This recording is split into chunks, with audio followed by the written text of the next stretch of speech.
Hello and welcome to another Blender bite-sized video.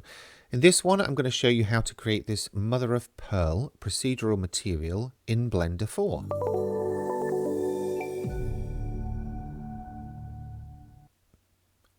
Here's a quick rundown of the setup that I've got. So it's Blender 4.2, Windows 11, NVIDIA graphics card, Cycles render engine and a custom startup file that I have a separate video for if you'd like to see how to create that. Just before I continue with the tutorial, let me remind you that you can grab this material and hundreds more on my Gumroad store, blenderbitesize.gumroad.com. Okay, so here we are in the layout tab with my scene. So I've got Suzanne Monkey Head, a light, a camera and a room with additional lighting in the wall. I'm switching over to the shading tab, enabling display render preview, selecting the object I want to apply the material to and then clicking new.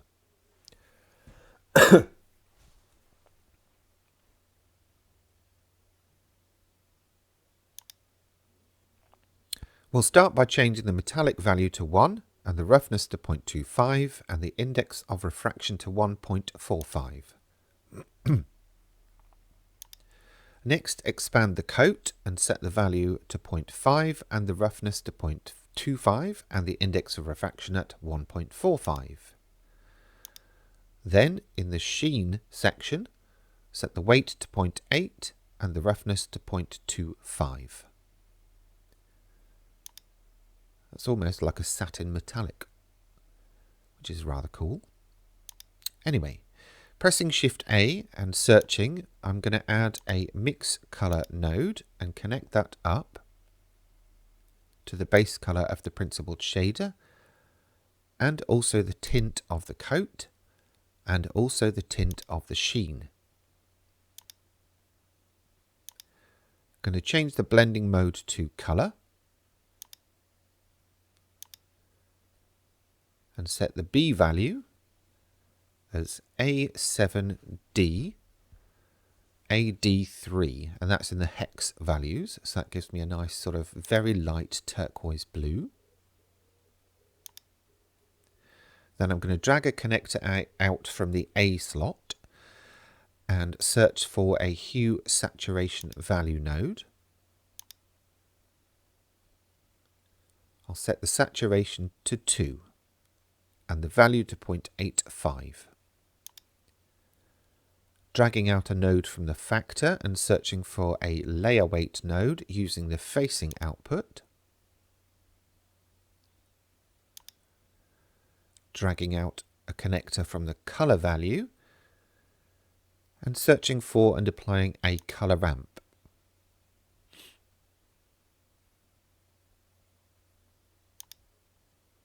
I'm going to change the color to HSL and leave it as near. Add another color section. In the hex value for the first color point, we're going CCBFE7. So that's a nice light pink. In the middle one, we're going for a hex value of BBF3EC.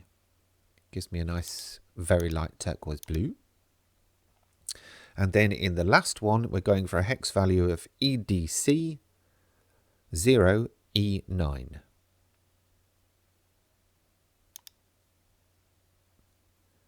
So I'm just connecting up those color outputs by pressing Shift and right-clicking and dragging across them to create a single connector.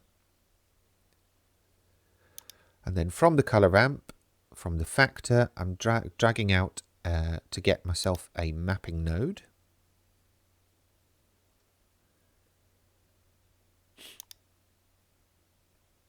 And I'm going to set the location on the y-axis as 0.2 and the scale as 0.5 on the x value. So we're getting a lot of the color work done here, which is great. Now from the vector on the mapping node, I'm going to search for and apply a wave texture.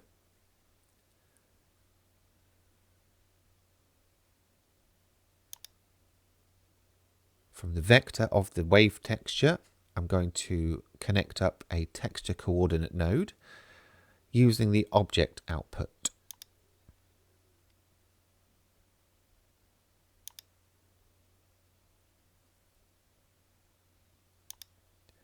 Then from that same output, I'm going to drag a connector and search for and apply another mapping node. Then from that, I'll drag a connector and search for and apply a noise texture.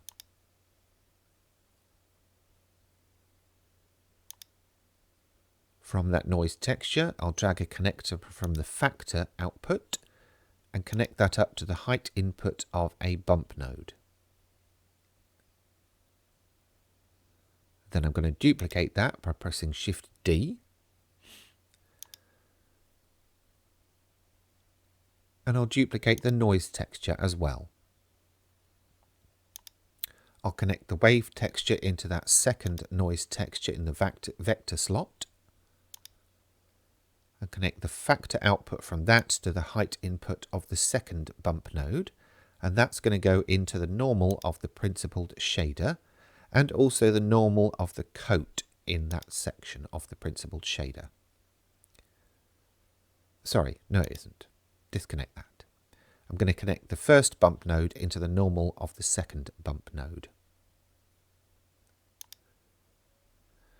On the wave texture, we're going for a diagonal,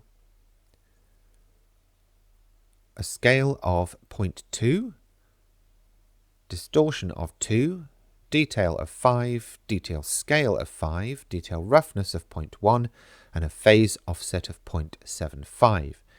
So you can now start seeing the texture and the color being applied to our object. On the scale of the second mapping node, we're going to increase that to 2 on all values. On the first bump node, strength to 0.1 and distance to 0.125. On this noise texture, we're changing it to 4D. Scale to 1, detail to 5, roughness to 0.4, and distortion to 2. So we're now getting closer to our finished result.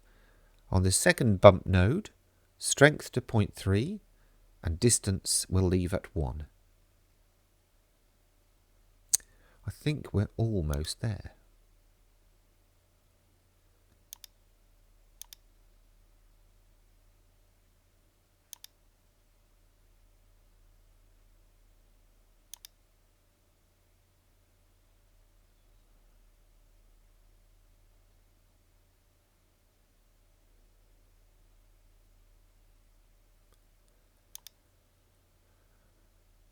So we can see by isolating these different things what impact each thing is having on the previous connectors. So that was mostly our color that was going through there. This, however, is our texture. And we can see the bump detail there. So it's not uniformly smooth. And then, of course, we have the addition of that wave and noise texture, creating this secondary texture and combining those in that single bump node. You can, of course, play around with the settings. This obviously does get affected by the scale of your object. But here are my render settings. So I've got noise threshold and max samples quite low. I'm using denoising on this one. And I've also got the compositor set up with a despeckle node, as you see here. That just adds a bit of extra sharpness after everything else has finished. So let's render that out and see what we get.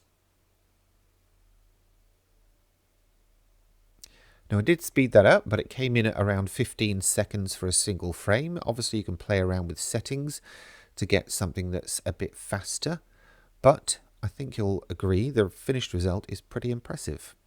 Anyway, if you've enjoyed this one, please remember to give the video a thumbs up and of course subscribe for future content. Any questions or comments, please put them in the usual places. In the meantime though, thank you for watching.